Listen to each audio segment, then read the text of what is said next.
What do Beyoncé, Viola Davis, and Naomi Campbell have in common? Yes, they're some of the most powerful women of colour in their respective fields, but their industry relevance is still determined by white men. Of course, these women are hugely successful in their own rights, but looking at the very highest measures of success, awards, 5-star reviews, write-ups, the limitations of how high a woman of colour can go are startling.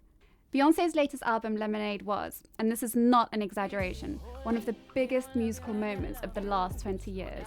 It got everyone talking about America's race problem, and a certain Becky with the good hair, with people skipping work to watch the first visual album of its kind. But it lost Album of the Year to Adele's 25 at this year's Grammys. 25, Adele. Arguably the most influential music awards there are.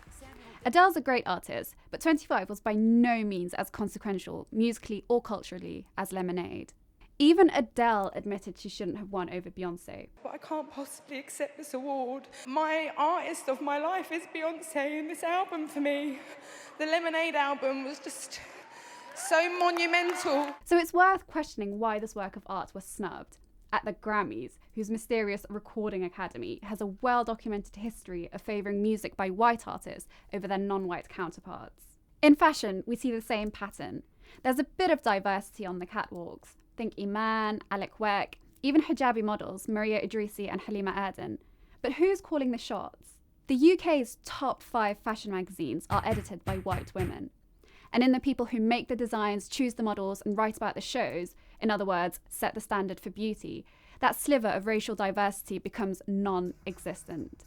In film, in fine arts, the same problem persists. We are all now familiar with how white and old the Oscars Academy is. They've pledged to change this by 2020, but it took every nominee in all acting categories to be white for 2 years in a row for the world to wake up to the scale of the problem.